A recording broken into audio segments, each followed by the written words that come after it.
although as mentioned, it's likely these were quite different parties due to the altering motivations and goals that would come with it. On top of this, parts of his video seem to encompass points even more general, attacking YouTubers who have spoken about him, using video titles to reference creators like Kappa Kaiju and Thaf9 while calling out their approach to making their videos. Channels that are dedicated to ridiculing and shaming other people. These YouTubers make money by degrading, debasing, and defaming others. Eventually, these YouTubers will hear what the gremlins are saying about you, and then they will start making videos about you. It doesn't benefit them to portray you with accuracy and honesty. It benefits them to exaggerate your flaws and depict you as a cartoonish caricature of who you really are, because that would be more entertaining and will result in more clicks and views, maximizing their ad revenue. If they really were interested in telling the truth, then they would contact you directly and ask you for your side of the story.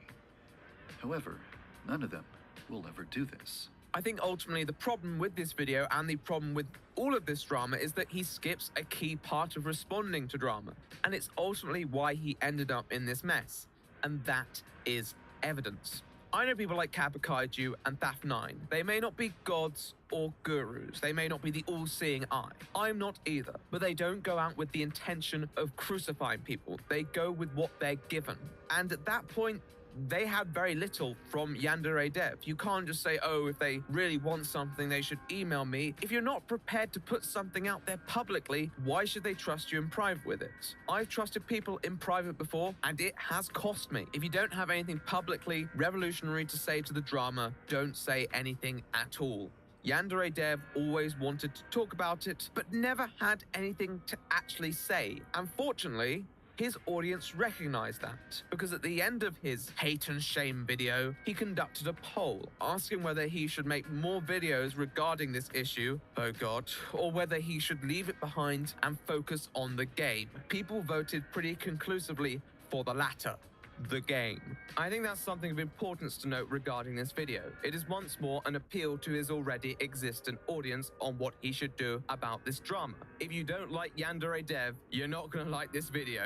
And boy, a fair few people did not. There were a load more criticisms about him deleting comments, including this video, which shows them being removed in live time. Once again, even mild ones. There was a person who claimed to be the original artist for the video who had their own comments to make about the dev's behavior. Ironically, yet unsurprisingly, this video about drama caused more drama. I'm not going to rule out the idea that Yandere Dev may have experienced some legitimate harassment at the hands of trolls, and he has regularly cited this as the reason for why he has behaved in a rather erratic and even toxic way himself. Nonetheless, I feel that this can only be used as a defense up to a point, because his short-tempered demeanor was existent prior to the escalation of the drama that he argued to be engaged in, and his behavior has extended beyond the erratic and emotional into the calculated. It just reaches a point where you line all the drama up and it becomes hard to say that these incidents are as isolated as he claims them to be. I don't doubt that Yandere Dev probably had many positive interactions with his audience, and I'm not going to argue against that point. But even in context with Yandere Dev's greater character, the negative interactions held a significant frequency and relevance to the discussion at hand. A lot of the video was once again focusing on what he was experiencing rather than an actual response to the points against him, and maybe we would have received a more concise response if people had voted for it. But I don't know how he would respond to the various criticisms that escalated throughout the year, such as the volunteers who claimed he wasn't treating them well enough, the Discord users who claimed he just spontaneously banned them for no discernible reason, the people he flipped out at over email or whatever other communicative mediums. Since then, he has reiterated the idea that the harassment was what caused him to behave in such a way. If he believes the harassment placed him in a negative state of mind that predisposed him to behave in such a way, then what else would he have had to say in additional videos? I think for the benefit of him, his audience, and for anyone involved, it was best left there. So what has happened since then?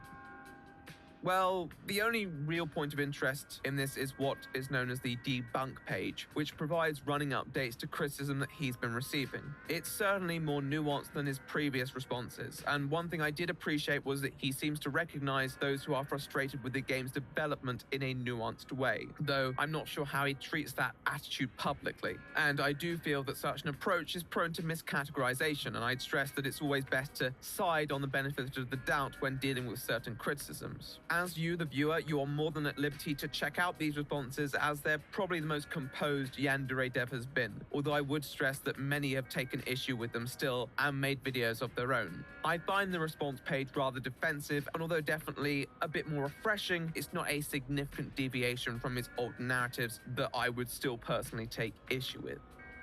The point is, when dealing with drama, if you don't have anything that's going to turn perspective on its head, particularly when your content is being well received otherwise, it's not sensible to make videos obsessing over the situation. In a Discord post, he said that everything after this was going to worsen. First a 20% dislike bar, then a 30% dislike bar, then 50%, 100%, 1000%. Everything was going to fall apart and the game would be cancelled and no one would support him anymore. But wait, it didn't. Why not? Let's end this.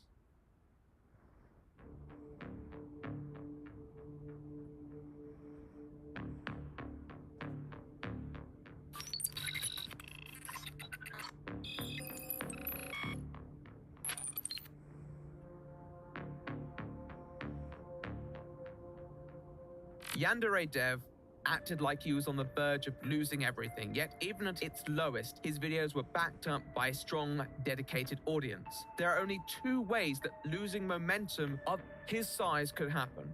Firstly, if someone makes a well-written, devastating exposed video or post and completely turn public perception on its head, or if people in general become disillusioned or bored as a whole and stop supporting. The first one didn't really happen. The only well-organized videos were fairly mild-mannered, and others were just not well-produced enough. So maybe it's the second, but that didn't really happen either. There were disillusioned people, but not that many of them, and even fewer who were actually taking part in any of the stuff that he accused people of. People who want to spread criticism of your game or hurt your image probably aren't going to be the same as people who want to harass you, because that would compromise their own point. Providing that happened, that was likely mostly trolls who latched onto the disillusion as an excuse to cause havoc. A lot of attention on the drama was generated by Yandere Dev himself, and although the minority was quite vocal at points, its reach was limited to certain domains, only being boosted when Yandere Dev would respond himself. Let's be clear, the people who said shut up and focus on the game were doing Yandere Dev a massive service, and he should have listened sooner.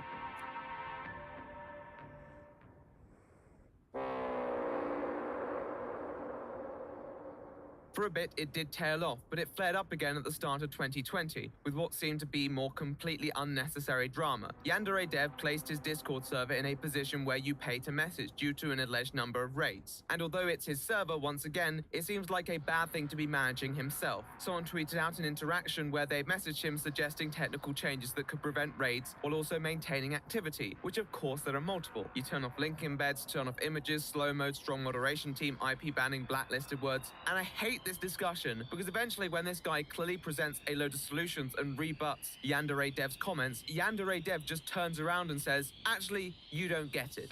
No, my friend, you don't get it, and I wonder if you'll ever get it. If there are technical solutions to a problem, you can't appeal to some greater level of understanding which doesn't exist. Some people might get past 1 or 2 blocks, but Discord has a load of settings and bots that can be used to prevent such activity without using a paywall, which is what it is, no semantics. He did open up again, thankfully, but Jesus Christ, this drama has turned the Discord into a bit of a punchline, with people speed running it. People see this stuff as funny. Yandere Dev doesn't, takes it very seriously, and then people meme it more. It's a cycle. In a now-deleted tweet made in January 2020, Yandere Dev also alludes to taking his own life due to this harassment. And without sounding like Tyler the Creator, and with all respect the fact that online work can be extremely stressful, he needs to take a step back from the internet and stop engaging in it to the degree he does. Add this to the claim that he's making less than minimum wage right now, which, although I personally find to be doubtful given his revenue stream, if true, I have to wonder what his motivations even are for continuing at this stage. There are so many posts of him involving himself with drama, DMing people, long messages, interviews, some petty arguments. I don't know if he thinks he needs to have this interaction to maintain interest in the game. Maybe he's won people over in the DMs, he probably has. But so many times, it just gets published and shows him as someone with an inability to communicate with basic criticism in spite of him proclaiming his proficiency. It's like Yandere Dev has this almost parasitic relationship with the internet. He sees it as the only way of maintaining the development of his game, and yet he has so much drama and conflict. He thinks he's attaching himself out of necessity rather than desire, and this leads to completely destructive behavior which he feels he has to suffer through, but by proxy of that, makes him a victim. On the other hand, Yandere Dev's critics view this victimhood as being exploited at every opportunity in an attempt to blanket harassment with legitimate criticism and Yandere Dev's continuous failure to deliver a finished product which for many should have been delivered a long time ago. If you're a fan, then you may well sympathize with him, but few would disagree that a lot of this has been avoidable. And people have still been contacting me about it. I wonder if it's because people want my verdict on the actual progress of the game. It's hard to say. Yandere Dev now posts update reports, but they don't show anything too radical. People are still waiting on the character Osana. He seems more focused on other developments before moving on to that, and it's obvious the video game is not going to be completed by the end of 2019. Given his commitments, that will likely disappoint people. By the time many of you are watching this, it'll probably be 2020. Development still seems relatively slow. There are probably people impatient with the progress, but Yandere Dev at least has probably learned not to make promises he can't keep. There's no sign of the crowdfunding project yet, so I guess we'll see how that will be received in due time. The video game itself seems like an exhausting venture given Yandere Dev's desire to retain a lot of control. He clearly feels a commitment to finish it. He doesn't want to give up control given his investment. It's the sunk cost fallacy. He has sunk an investment in and he isn't willing to give it up or compromise easily on a creative vision in the hope that he will get there, and he might get there.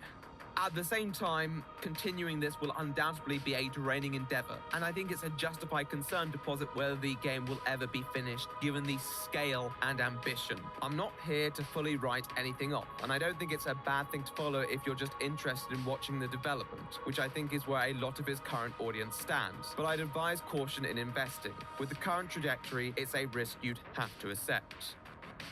The whole situation became weird to follow for me, because on the one hand, Yandere Dev seemed to acknowledge that the people who may be rather extreme in their behavior towards him were part of a small minority, and yet he dedicated so much time and attention to them, often causing a Streisand on the issue. He said that he was okay with criticism if it was delivered in a constructive way, but constantly censored public criticism regardless of tone, implying that he perceived even well-delivered criticism in bad faith. He acts like he wants to be out of the drama, but keeps involving himself in it.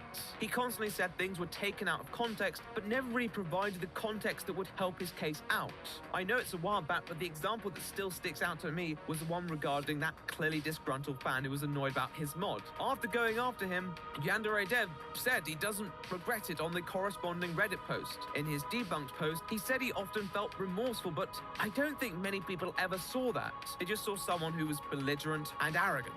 In reality, I think Yandere Dev was just so incredibly fragile over his public status that after the hostility backfired, he just went all out to suppress criticism. He's stubborn and a bit paranoid, and I don't think that's been to his favor, often ending up in conflicts with people in his own audience. As the hype slowed down and the Patreons dropped out, he became more frantic. Although the more public nature of Yandere Dev's involvement with drama has subsided, the censorship has not. There are a load of these situations, but probably my favorite was a post criticizing Corona-chan, oh god, being removed, with a person suggesting in the replies that they should just look to this other post for a more constructive way to communicate this criticism. But that post has been removed as well. It seems rather authoritarian, with the dev and his admins becoming more and more obsessed with tracking members' movements, including their participation in other servers and subreddits to read their intentions. It feels a bit like a cult, to be honest, and I'm not going to leave many warnings in this video, because enough information is out there for people to make informed decisions. But this sort of behavior is going to create a bubble which is bound to burst, and it's a really bad idea. But why is this bubble being created in such a way? My hunch is that Yandere Dev had trouble distinguishing between fans legitimately frustrated about the development of the game and those he would class as concern trolling. people pretending to care about the game's best interest but having slightly more negative intent. He felt that he was being targeted, and he probably knew that well-worded yet more biting criticism would do more damage than anything else, so he tried to lump those people in with the harassers.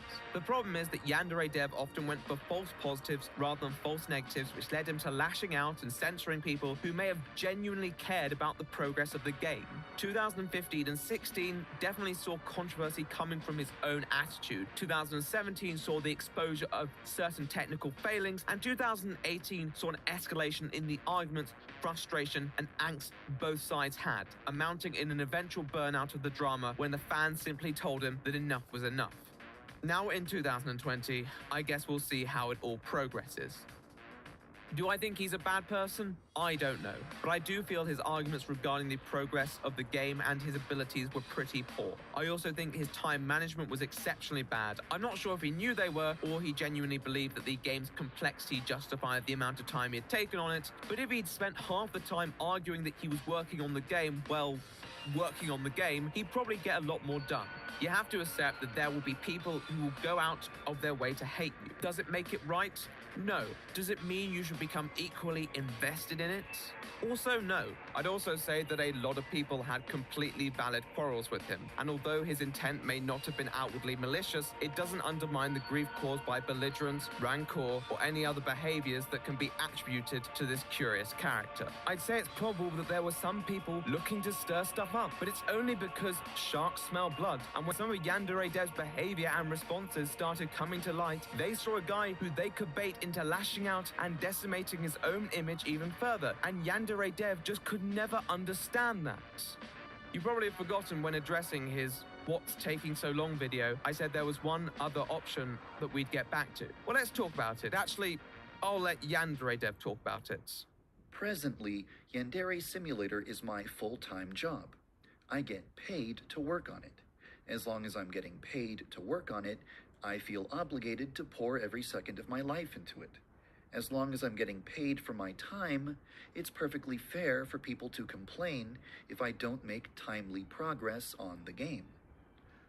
But what if I wasn't getting paid to work on it? What if I closed my Patreon completely?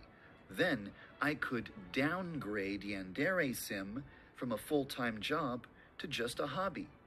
I would have no obligation to work on it for any longer than I feel like working on it. I would have no reason to give it any more attention than I feel like giving it. I would finally be able to play video games and watch anime again. Nobody could call me lazy anymore. All of my problems would be solved. But all of my fans would hate me.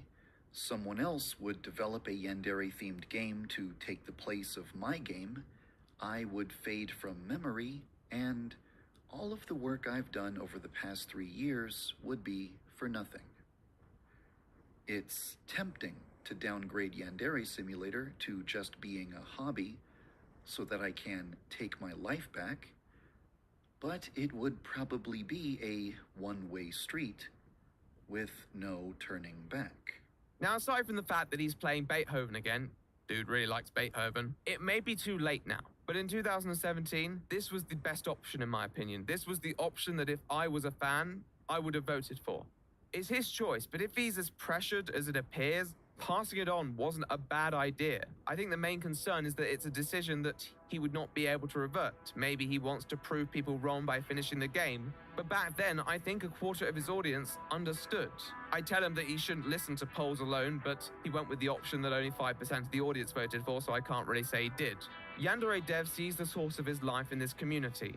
That's the thing, there's more to this world than a community. I get there's a concern that you fade from memory, I get it too. But this is no way to be remembered. Yandere Dev and his game Yandere Simulator is the perfect example of a social media propelled video game when everything goes wrong. The obsession with hype over practicality, the motivation to keep it online, the lack of expert consultation, the lucky developer who was ill prepared, and his volatile involvement with a passionate audience. It led to criticism, which then snowballed and led everyone to lose out. And without his fan base just telling him to stop, it probably would have gone in the direction that he said it was going to. This current route seems to be less destructive, and I am grateful for that. But I wonder if he's really learned from his mistakes, or if he just learned to hide the glaring flaws a bit better. Only time will tell. For now, he should be grateful that he has a relatively committed and open-minded audience. In spite of all the antics, he's still doing okay, and if I were him, I wouldn't take that for granted. For any other creators / wannabe game developers, take this as a cautionary tale. Regardless of who you think is right or wrong, there's a lot that can be learned. Don't let YouTube drama cost you your life passion. It's not worth it. And don't think that everyone is out to get you, even if it may hurt. I hope the game is worth it. First things first, make sure you go and check out Faf9. He does great video essays on games. I love his work. He's got great energy about him, and he's such a lovely guy too. I can root for that big time, so definitely go and send him some love because he's done a great job here. You know, I can't thank him enough for coming in and filling in a gap that would have taken me a lot of reading to get to grips with. So thank you on that front. So yes, that was the video. I would like you to check out all the editors below. They've once again done a fantastic job, and definitely check out the fantastic work. Also want to give a special thanks to my Patreons. $10 plus Patreons are on the screen right now. And I need to give a special thanks to my $50 Patreon, Some Hullabaloo, Caroline, and Hypercube. Thank you so much. It means a lot to me. It means a lot. Got a lot of love for my Patreon $50 guys, girls, whatever. Very special thanks also to my $100 Patreons, Brandon, Seymour Cool J, and Christopher Karras. Thank you so much for your contribution. It makes such a huge difference to the channel and to the progress that it's making. And it gives me a lot more mobility. So I really appreciate the difference that you're making. If you want to check out my Twitter, it's at The Right Opinion, Facebook, Right Opinion Official, Discord, there, Instagram, the.right.opinion. Very fantastic name. All those links will be in the pinned comments. And as always, my references that I used for the video are there too. I'm gonna die. This was a long one. Thank you for your time.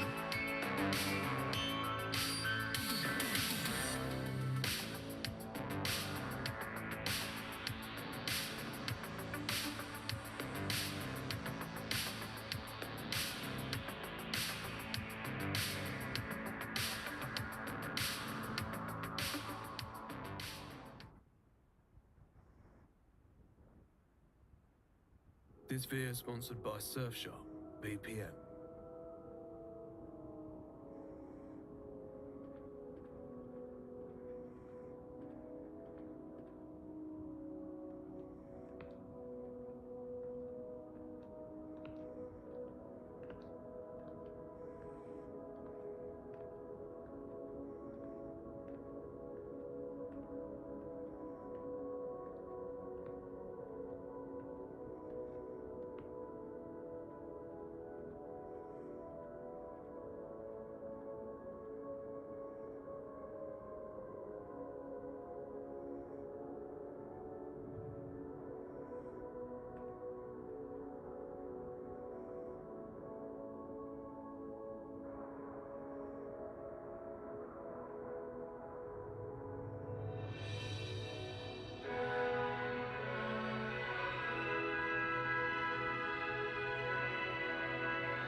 Activated.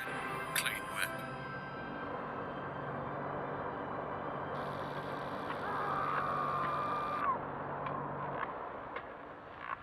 Surfshark VPN. You too can prevent others from tracking you online, vaporizing those pesky fellas who seek to do you harm.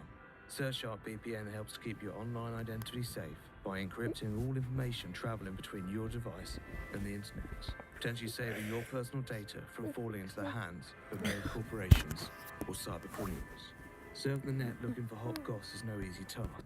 And that's when she found everything, and that she has taken the laptop to his parents and has decided to encourage her brother to take a mental health facility and to be cut off from this. She apologizes on behalf and claims that he was just a kid at 15. I am sorry for doing this anonymously, but because my brother is a child, my parents have told me not to speak out about this with anyone else outside of family. I know that must be inherently frustrating for you, but it's important to me that you at least know that this problem was seen and will be taken care of. In response to the long-winded DM, Emily asked to solidify the statement by asking the girl to come into a video call, as she found the information being presented very suspicious, claiming it to be very strange that he wrote every little specific detail, such as him getting Emily fired from her job. Would you be able to do me a favor, so I know this is all real? I need to see/talk to you on video chat, Snapchat, Instagram, Skype, it doesn't matter. Because all this information seems suspicious to me. It's exactly what's happened to me to a T. Obviously with a huge handful of things missing and some things that I didn't even know that they had on me. At the time, this had been happening for 5 years, making the boy in question 10 years old. Would a 10-year-old even be capable of doing any of this? Emily claims to be certain it's Anthony and doubts that they were able to fulfill her video chat request. And sure enough, the account responded bluntly, stating that if she doesn't believe her, then that's fine. And also swiftly declined, claiming that her parents aren't comfortable with that. As for how we know he got you fired and information of the like, he has a video of you crying where you state someone got you fired and text documents of him taking credit for it. Though I doubt I will be able to convince you that this is legitimate, I do hope that you find peace with this, and I understand the trust is not here. After this happened, Emily uploaded a video where she discussed a YouTuber who had caused her a lot of problems. That wasn't about Shannon, but she later had to private it due to it causing a lot of issues with her friends. But she noticed a sprinkle of sock puppet accounts claiming it to be about creepshow art. Crap show art, in fact. Shannon's post reads, "The people linking me to Emily Artful's video, I've seen it, and no, it wasn't me." Plays Shaggy in background. Also, less exciting, and something I might open up more about, but for about 12 years now, I've been harassed online by the girl who catfishes me. I know it's her because she ended up admitting to it last year when I called her out on it, saying it was because she was stressed and didn't have another outlet for it. Also, she felt betrayed because I stopped responding to her emails after a while. Because of her harassing me, my boyfriend, my friends, and sometimes going as far as to try to get me fired, I don't trust people very easily online. Isn't that a coinky-dink? That right there is the most passive-aggressive shit I have ever read, and is also one of the many breadcrumbs that she started leaving behind, that she had a quote-unquote stalker named Amy. Shannon came across as super manipulative in trying to get herself out of this messy situation in her response, apologizing for going off, but Emily wasn't having any of it. She snapped and confronted her. Emily opens bluntly asking if it was her or Anthony stalking her, and compiles the proof we have gathered already in this text. She also mentioned that she baited the Lily Singh account with another IP link, which led her to the new location which they had moved to, and that one of the IPs she had previously tracked her back to a library, which does line up with Anthony's homeless lifestyle. Now, interestingly enough, one of the IPs that I had tracked to where they had lived before was from a library. Come to find out that when Shannon and Andrew were living in their car, they had used a library for their internet access, which I now know from watching some of Shannon's older videos. Because when you live in a car, you don't have very basic things. For a living room, you have a Starbucks or a library because you can sit there essentially the entire day and no one cares. So what our schedule basically was on a day-to-day basis was basically to get food at about 9 a.m. or so and make our way over to the library and set up so we could essentially work till about 2 or 3 and then get food again and then come back and work till about, I don't remember if it was 9 p.m. or 10 p.m. when it closed. Shannon responds bluntly with, literally neither of us do. Emily responds by asking why her boyfriend went off at her and accused her of buying views and subs. Shannon is apologetic that those things happened, but bitter that Emily would accuse them of stalking, claiming that it isn't cool. In an effort to try and cover up the sub-buying comments, Shannon claims that she herself had received DMs saying similar, and that other art accounts had too, and claimed that the account had actually messaged her with dirt on Emily from before Emily Artful. But then Emily pleads with Shannon for the pair to leave her alone, finding it strange how she had zero contact with Anthony, then all of a sudden he's blowing her up on Twitter. Shannon continues by insisting it's not Anthony and offers a Skype or FaceTime call with Emily. Shannon again denies the allegations, claiming she'd received DMs from an account something like Filter. Now if we go back to this sus account that DM'd Emily under Brita Filter, this does seem oddly convenient, and how the fuck would she remember that? Shannon then tries to level with Emily, exclaiming that she gets where she's coming from, detailing her story of how she was harassed by a girl called Amy, who catfished her for 12 years. Emily replies here, dismissing her attempts to cover up by claiming she's in the works filling out a restraining order. She says she's taken this to the police with the evidence, but will not press charges as she doesn't want to hurt or ruin anyone's life. Emily then details the progress of the private investigation that would IP block them from contact, and makes a point that if it's not her, then she has nothing to worry about. Emily, possibly in fear, starts to backtrack and dismiss herself by saying that if she's wrong about this, then she does apologize. At this point, Emily is talking to a brick wall. Shannon tells Emily to go ahead with the restraining order, but once again mentions the music video, which confused Anthony. She uses this in an effort to continue to try and clean their names. Emily finds it strange that she was able to recall the music video so easily, considering it was a long time ago. Emily softens for Shannon furthermore by expressing worries she had been associated with Anthony due to the abuse she suffered. Shannon once more tries to persuade Emily that Anthony would never do that due to the sheer amount of respect she has for him. Emily claims she suspected it to be Anthony and Brandon for a while, causing Creepshow to pounce on that statement and try to put all of the blame on her friend Brandon, going on further stating that last year Brandon tried to get Emily fired because Anthony chose her over him, and that he had been trying to dip into the art YouTube world, but it hadn't been going well for him. Emily asks where Brandon lives now, to which Shannon claims she didn't know. There's some back and forth conversation figuring out where Brandon lived, and Emily states that she would be taking that information to the PI, but really hopes it's not her or Anthony. Shannon tells Emily to be safe, and that if it was Brandon, they had nothing to do with it. Emily tries to end the conversation, wishing them both nothing but happiness from the bottom of her heart. Shannon responds by claiming, "Back at you." She tells Emily that if she ever needs any more information about the three of them, bad or to clear their names, then to let her know. Emily then asks for an address to serve them with papers, but backs down and is worried that she has the wrong people, to which Shannon offers to send them a P.O. box. Emily explains that she feels very emotional about this and is thankful for the help, but still has high suspicion. I 100% was still convinced it was them at this point, and this is something I've had to work on in therapy. I am a weak-willed person. If you are nice to me, I will fold like a house of cards. And I was also still considerably afraid of both of them at this point, so whenever they would show me like a sliver of humanity, I would just cling to it because I just wanted everything to be over. I just wanted to be left alone. Emily claims at this point she was left unsure what to do.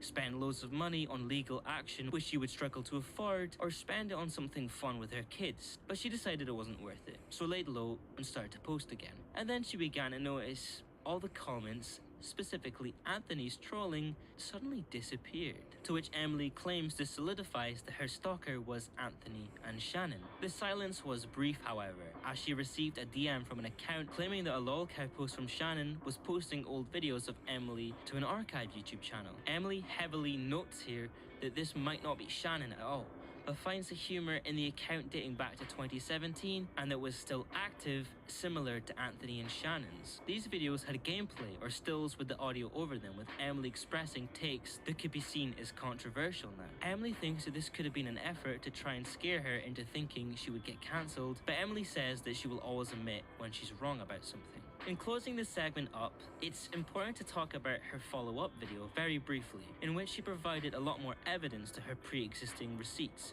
as well as additional ones to help fight her case. She then addresses the Twitter DMs by recording her phone to prove their legitimacy, and adds a very good point to the case by recalling a time where Shannon showed herself receiving a DM from the Sock Puppet account. So this account was the one that was featured in one of Shannon's videos. At least one person in this galaxy thinks I bought my views and I bought my subscribers.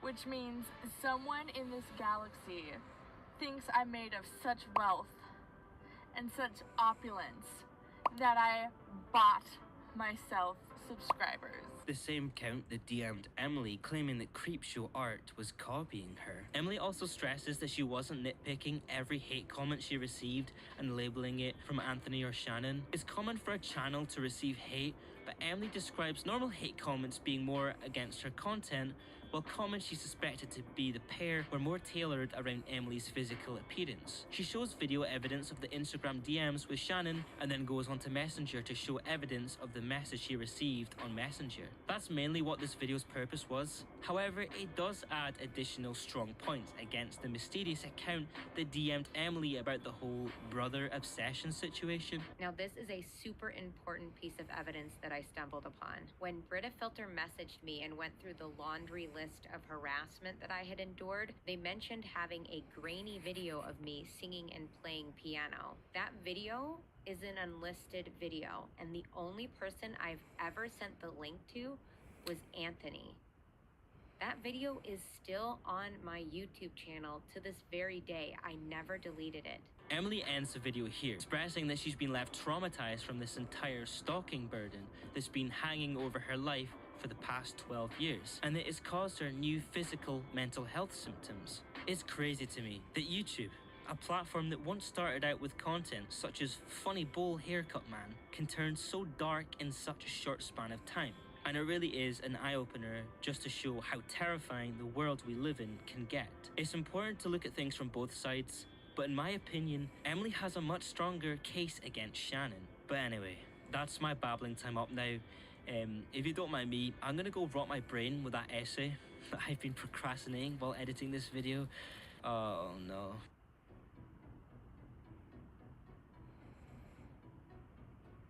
For the remainder of last year, all seemed quiet on the Western Front, with many assuming that Creepshow's extended hiatus was for good reason. And in a way, it certainly does. I doubt anyone was planning on welcoming them back too readily. However, many did wonder if she even intended to have a say in her own fate, or at least explain the reasoning behind her actions. If she had the opportunity, what would she say to the viewers? Well, This video is being made for posterity to show I didn't do what I was accused of, and to show that what Emily has accused me and my husband of not only never happened to her, but could not have happened. This video is being made to simply defend my and my husband's name and prove we did not do the things we were accused of. on the 31st of December 2021, Creepshow posted a modest little return video spanning 2.5 hours with the charming title, The Lies of Emily Artful, parentheses, with evidence, just so you know that there will be bombshells dropped. However, rather than a shot at redemption, this Creepshow video was much more a kamikaze mission. Allow me to explain why. I have learned that the only people I can count on in my life are the people who actually know me.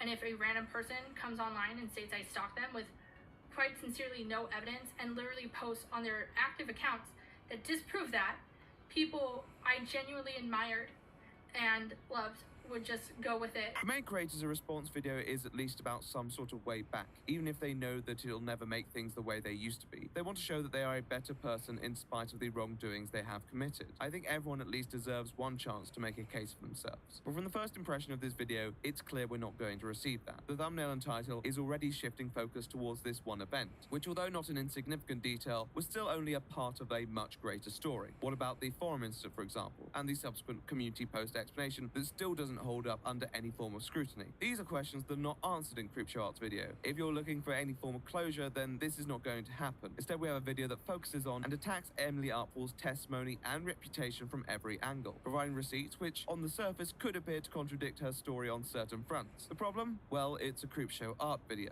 One thing that Emily states in her video is that online harassment was never leveled at her until after she started working with Anthony professionally. I had like a separate art account that was unrelated, a music account, and I started noticing a lot of really negative comments. I didn't think much of it because that just kind of the business on social media is you get negative comments. I figured it was normal. I was just seeing an increased volume in them. Now, to fully bring this video into context, it's really important to remember what Emily actually accused Shannon of, because at the end of the day, that's what an audience is interested in. Emily said a lot in her video, but the general gist was that Shannon had stalked and harassed Emily and then made a video to wash her own hands of the misdeeds she had committed and to take control of the narrative that was never hers to make in the first place. How does Creepshow deal with this? Well, terribly, to be frank. The whole premise of the video is an immediate misfire because a lot of what Shannon says is based on the fact that her word and the word of those around her is reliable, when she still hasn't absolved herself from lying to her audience about previous incidents that seem intertwined with this one, including the Amy situation, which is integral to the case she makes in this video as well. Shannon does discuss this, but once again only as a vehicle to discredit Emily, when in reality she should have been focusing on building up her own credibility first, because it wasn't long until the cracks in these character assassinations started to show. If I wanted to cancel Emily, as they say I did, I would have just made a video of the screenshots of her taking photos of other women in public, making fun of their bodies, and posting them saying, "That'll do, pig, that'll do." Or, "That girl's pissed me off."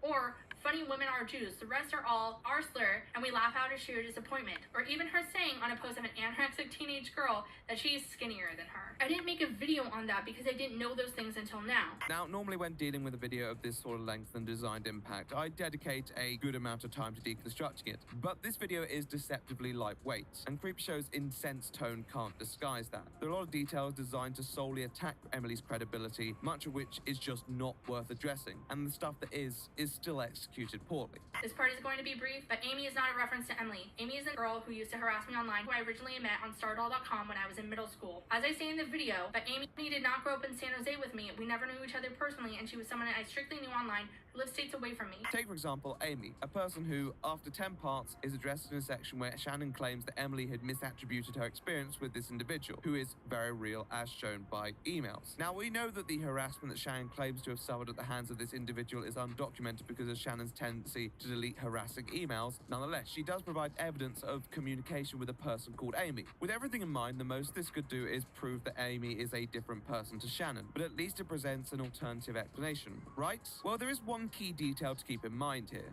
In order to prove my case, here are the cringy emails that Amy and I sent to each other in middle school. In some of these emails, this individual signs off as Amy, a name that Shannon claimed to have concocted after the incident to protect this individual's privacy. So either Shannon was lying there or she was lying here. Either way, once again, she lied. And for a person who is trying to use their credibility to fortify their case, this is a rather abject failure. So let's turn our attention to the other accusation made against Shannon, that being of the actual stalking she was alleged to have perpetuated before hijacking the story as her own. As always, the principle of innocent until proven guilty should prevail. But by God, does Shannon not make it easy for any of her supporters, going through details whose relevance ranges from questionable to completely unnecessary, making arguments that even a person with the most elementary understanding of human nature could retort.